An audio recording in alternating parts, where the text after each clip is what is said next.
Welcome back to the Magnetic Marketing Podcast. We're so excited to have you here.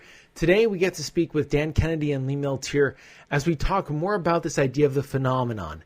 This is part 2 of a 2-part series. So if you missed last week's episode, make sure that you catch up, because there we talk about the different beliefs and thoughts and behaviors that need to be a part of your life in order to make the phenomenon, this moment of exponential speed, occur in your life and in your business.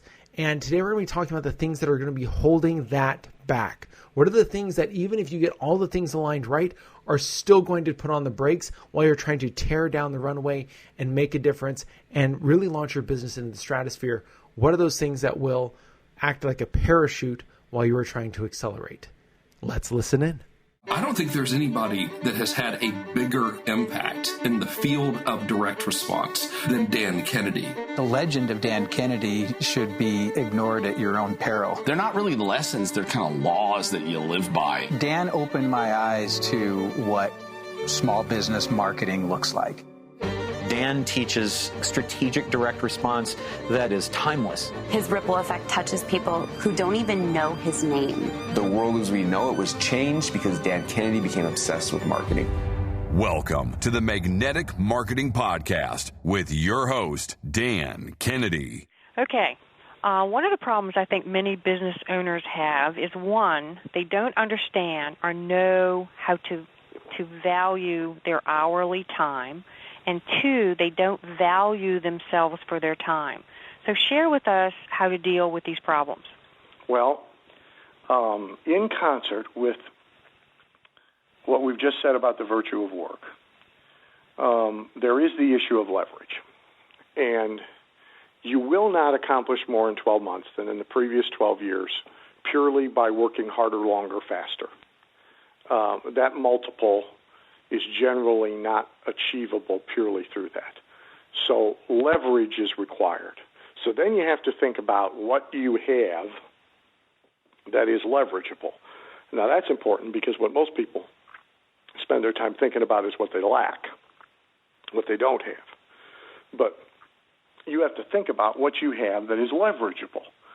So for example, at this point in my life, I have money. So money is leverageable. There was a time in my life when I did not have money. That doesn't mean that I wait until I have money in order to do anything. You have to think about leveraging what you got. So generally, though, the things that are leverageable in business are capital, money, intellectual capital, knowledge, know-how, expertise, marketplace capital, which means reputation, brand image, being known to a certain constituency and known for something. Relationships are leverageable. And so for the sake of time, we'll stop there, but we could build a longer list. Now, here's what is common about everything that's on the list of what you might leverage. It all gets leveraged by the application of time. So the common chemical in any formula that you are going to make with any of those ingredients from the list of things that you might have that you could leverage, the common chemical that's going to wind up in the formula is your time and the time of others. And so if you are not extremely adept and extremely disciplined at leveraging time, then the whole thing falls apart. And the two most important things about time are safeguarding it from waste by others as well as by yourself. And as you said, attaching appropriate and proper value to it based on, again, being congruent with what it is that you are setting out to accomplish. So on a very primitive and simplistic level, if you are setting out to have a 7-figure income, meaning earning $1 million a year or more, thus placing you in the top 1% of the American economic pyramid, if that's what you intend to do, then you cannot be doing the work of somebody who makes $42,800 a year. You can't, and you must not. And you must not let anybody get you to do that work, even for 1 hour, because it doesn't take too many of those hours to get you so hopelessly behind in time versus value that you cannot catch up within the 12-month term. Yeah, that's great advice. My next question, Dan, is what paralyzes and holds most people back from pursuing whatever goals they'd really like to achieve? Well, look, I think that list is long and therefore different for different people. There are emotional issues, there's psychological issues, there's practical issues. The best way to describe the practical ones, somebody gave me this the other day. They described someone we both knew as somebody who was trying to travel to Mars while remaining on railroad tracks. And I think from a practical standpoint, that's what holds most people back, is they are trying to break new ground with old shovels. They are trying to get somewhere they've never gone before at a faster pace than they've ever done before, while still, driving the old Rambler. And to break new ground, you need new shovels. And by that, I mean everything we've been talking about. You need new thought. You need new belief system. You need new strategies, new tactics, new mechanics, new methods. In many cases, you need new tools. And you need a willingness to turn your back on and disconnect yourself from all of the old ones. And so, if you want a real simplistic answer to the question, what's holding people back is their baggage, is the old stuff that they won't disconnect themselves from. Now, everybody's sack of baggage is going to be different than somebody else's sack of baggage, but what's in common is the baggage is full of old stuff they need to be disconnected from in order to make full use of the new stuff. And so again, there's been all this technology come along.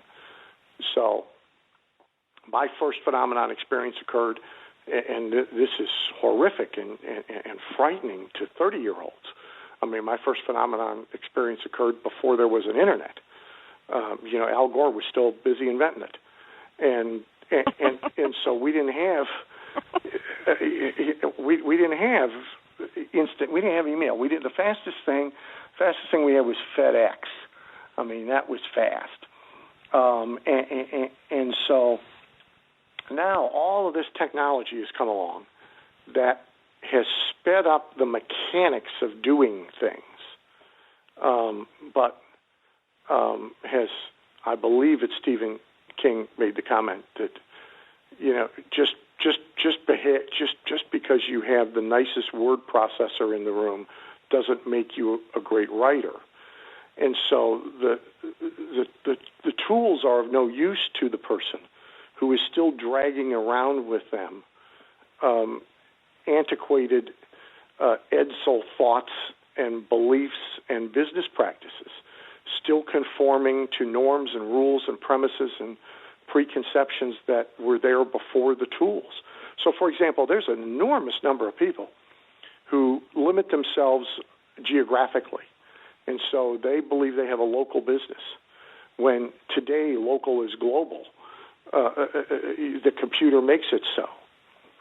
And so there's a number of my clients who their phenomenon experience has been triggered predominantly by my getting them to see that their local business should be a national business or an international business or a global business. Darren Garman, a commercial real estate broker in Iowa, comes to mind. The phenomenon experience predominantly triggered by stopping selling Iowa property to Iowans and beginning to sell Iowa property to New Yorkers, Northern California residents, and residents of Tokyo. I just had a conversation with another client. Some people on the call would know Ron Carruthers, and so Ron is busily switching from his business dealing with parents in Southern California to get their kids into good U.S. colleges to dealing with parents in Beijing in order to get their kids into U.S. colleges. Now, in the time of my first phenomenon experience, to do that was impractical, if not impossible, because to do business in Beijing, you had to go to Beijing. And my my 1964 Lincoln Continental in 1978 wasn't going to get me to Beijing. But see, today those limitations don't exist anymore in reality, but they still exist in people's heads, and they still exist in the way they approach their businesses. And, many people are simply terrified of failure of any kind in the entrepreneurial world. And even though we read over and over again that adversity can actually help people, so my question is what can we do, or how can we change those thoughts about failure that will help people trigger the phenomena experience in their world?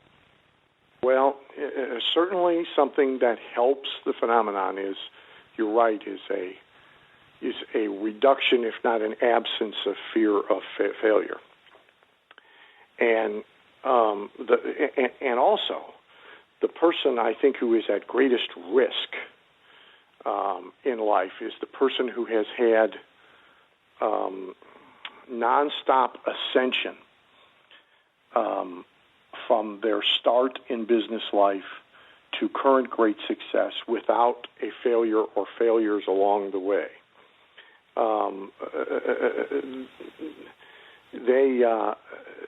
They may be ill-equipped and unable to handle tough times when they cyclically occur.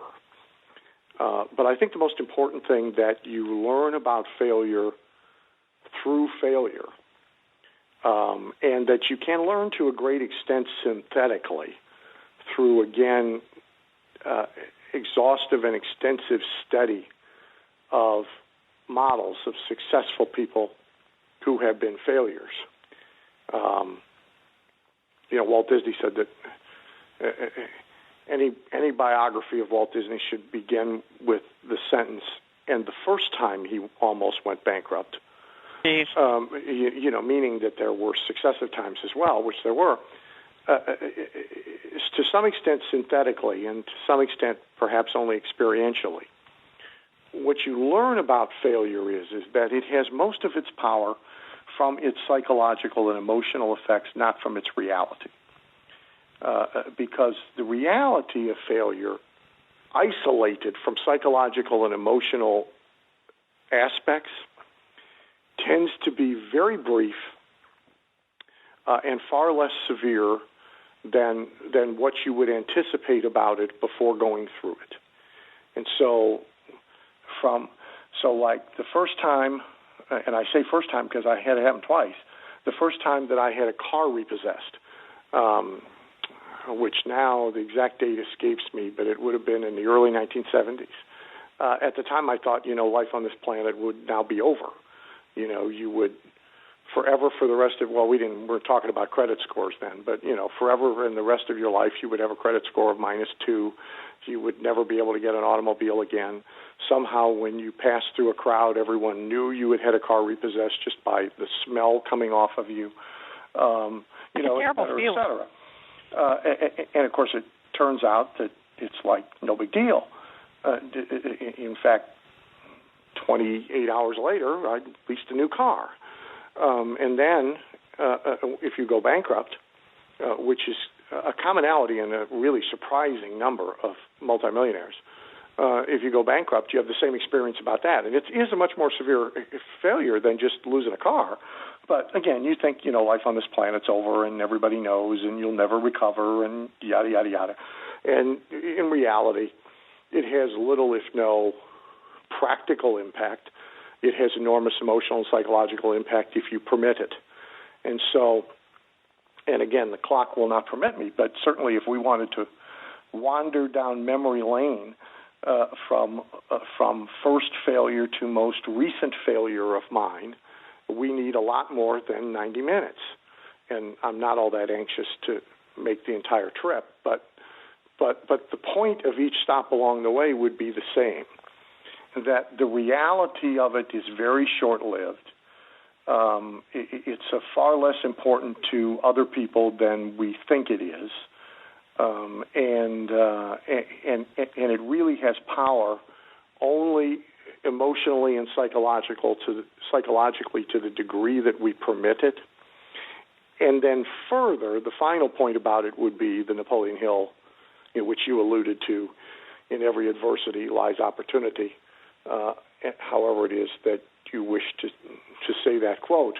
And, of course, that's much easier to say than it is to live, and it is much easier to live after you have actually found opportunity and failure one or more times, and in fact have actually experienced it as a pattern rather than discussing it as a theoretical concept, but it is nevertheless true.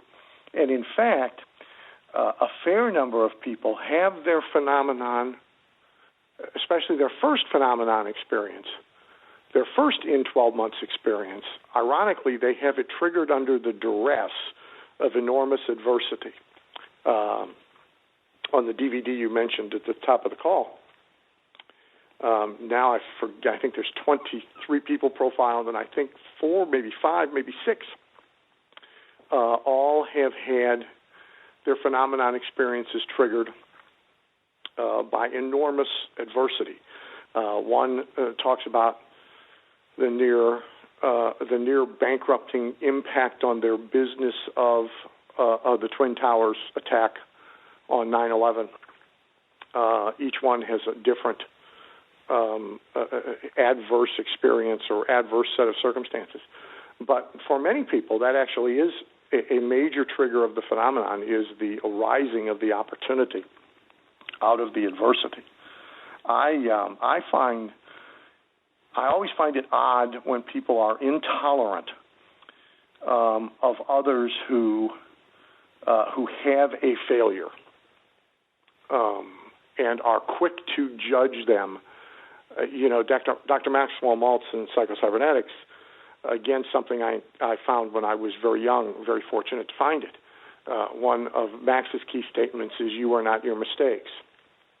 And so I always find it sort of odd when people are intolerant and quick to judge someone based upon their failure, when it is almost axiomatic that every great success, every highly successful person has in their past really, at the time, embarrassing, humiliating, frustrating, in some cases really epic failure. So if that's axiomatic to huge success, then we ought not harshly judge somebody for it. We ought to see it as a precursor of what may come in their lives. Dan, you and I have been friends for many years, and a topic of our conversations often is about how many highly successful people actually live lives of secret frustration. So my question is, how can people break away and break free to enjoy a great career or business success without trading away their life, their family, and their peace of mind? Well, you got me. I mean, depending on how you frame that question, you get different answers to it. I mean, if you go back and frame it like 2 sentences into your question, and it so is how can I be highly successful and not have frustration? I certainly don't know the answer to that. How can I be highly successful and not have burnout? I certainly don't know the answer to that. It's certainly my experience that back to the conspiracy of the world to slow you down, that the more you're attempting to do and the faster pace at which you're attempting to do it in, probably the more frustration you're going to experience. And so if you really want to live a life free of frustration and free of stress, then you probably are ill-suited to the life of a success-aspiring, success-creating entrepreneur. That doesn't mean, incidentally, you might not be well-suited to be a business owner, because there's some distinct differences between the two, but you're probably ill-suited to be an entrepreneur. If you go back then and you reframe it then as just how do you do it without trading away your life, or your family or your peace of mind, well, that's a more interesting and manageable question and objective, but with caveats. I mean, the truth is that there is trade.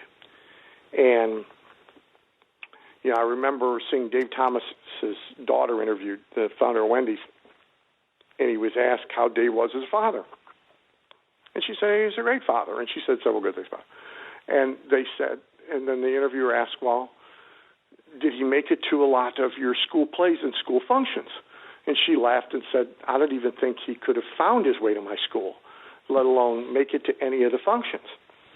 But that didn't mean that he didn't have great and profound influence on his children. It didn't mean he was a good father.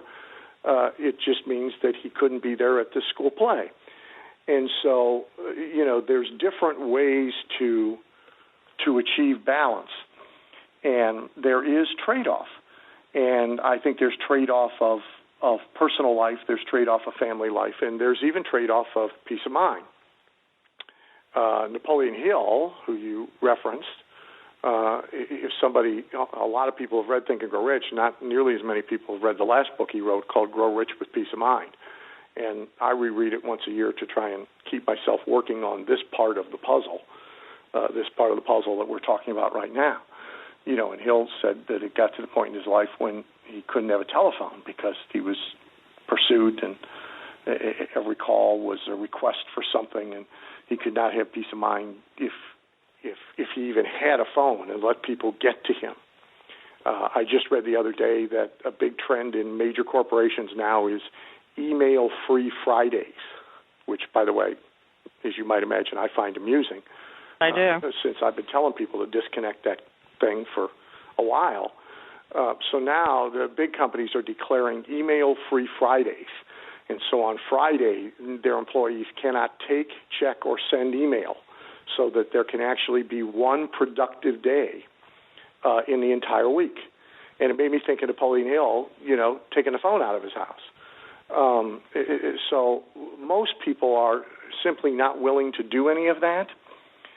And so they leave themselves in the control of everybody else instead of in themselves. And so, I guess the short answer to this is that this is about drifting away from or enforcing boundaries. And, you're in charge of that. Nobody else is in charge of that. And so if you find yourself in a space or place that makes you unhappy because it is too frustrating to bear, or there is too much pressure to bear, or there is too much time trade-off or life trade-off, then it is probably because you have either not set boundaries or you have set them, but you've drifted away from them and not enforced them and let people violate them a little bit. And then when you let them violate them a little bit, then they violate them a little bit more and a little bit more until pretty soon the boundary is invisible. And so this is about clarity about how you are going to interact with others and how others are going to interact with you, and then, enforcing that. Dan, many people think that when they go in business as entrepreneurs that all they need is to have the best product or a unique product or provide some kind of exceptional service or have the perfect website or the perfect location. They think that is the key. But I've heard you say often that when you think like that, there's a huge element missing from people's toolboxes. So share with us what you think that element is and how we can get it. Well, I love these questions. Yeah, that's a dandy. I make you think. Look, I haven't stopped to calculate it, but I imagine that I have up close and personal witnessed, been involved in to some extent or another, been of assistance with at least 1,000 of what we are calling these phenomenon, these in 12-month explosions of income, wealth, and status over the years. And I would venture to say, again, without sitting down and sharp penciling it, that fewer than 10 relied on, were predominantly influenced by, or triggered by having the best product, the best service, the best idea, the best website, actually the best anything. And that's sort of philosophically disturbing to people who, again, have been conditioned to believe that excellence in and of itself equates to success. When in fact almost nothing could be further from the truth. Now that's not meant as an endorsement of crap, or of slop, or of poor quality, but it again is meant to say that what we've been conditioned to believe is the essential and most important ingredient really isn't. And so I think sort of getting that out of the way, and actually understanding, that success is a matrix of things. I mean, one of the great ways that people handicap themselves all the time is looking for a single, simple solution to complex problems.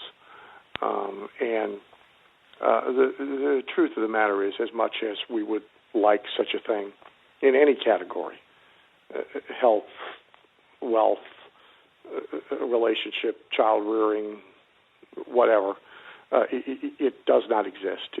It's a grand illusion. And so success is really about, a matrix of things. And so not necessarily the best product, but the best product for the target market that it is intended to serve. That's useful. The best service that keeps the covenant with that particular customer, that matches up with the desires, wants, and needs and preferences of the customer who is going to give you money. That's important, but in and of itself, just as thought in and of itself, it's not going to get you to your destination.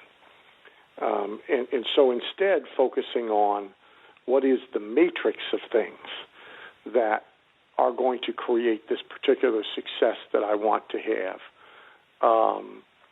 And so, again, I can use an author example. So, one of the things that I've been good at, I haven't been very effective at, say, getting a book and keeping a book on the New York Times bestseller list, in most part because I haven't set out to do that. But I have been extremely effective at staying on bookstore shelves continuously, nonstop, being available and promoted to the public since 1991. And so someone might wisely ask, depending on their own interests, how do you do that? And so the simplistic answer would be, well, you create in the category, you create the best book. Well, I will tell you very freely that I don't think I've written the best book in any category in which I've written a book. I've written the best book that I could write, the best book for me, the best book for my customer, but also staying on the bookshelves for that length of time has a lot to do with going to Book Expo every year and going over to the publisher's trade show booth with a box of donuts during the mid-morning lag in order so all the sales guys can have a donut, and you say hi to them and schmooze them so that hopefully they remember you and say something kind about your book when they're back out in the field. And there's a list of another 199 things that fit that matrix. So I think you have to figure out what the multiplicity of things are that create the kind of success you want. And when we use the language, when we talk about phenomenon triggers, a lot of people's in 12 months experience is is significantly, predominantly, or initially triggered by one thing. But it comes to fruition through the convergence, the in-concert application of a lot of triggers. Not all the triggers. If we made a list of all of them that I know of, hardly anybody has all of them in play simultaneously in any one situation. But virtually nobody has it happen for them by having only one thing in play in any given situation. Thank you for listening to the Magnetic Marketing Podcast with Dan Kennedy. If you love hearing in on these lost Dan Kennedy talks and speeches and calls, then please let someone else know about this podcast. That's how you can help it to grow. And the more it grows, the more free Dan Kennedy we can bring to you. Also, Dan would love to give you the most incredible free gift ever, designed to help you make maximum money in minimum time. Now, this free gift comes with almost $20,000 in pure money-making information for free just for saying maybe. You can get this gift from Dan right now at nobsletter.com. Not only will you get the $20,000 gift, you're also going to get a subscription to 2 marketing newsletters that will be hand-delivered by the mailman to your mailbox each and every month. One from Dan Kennedy and one from me, Russell Brunson. To get this gift and your subscription, go to nobsletter.com right now.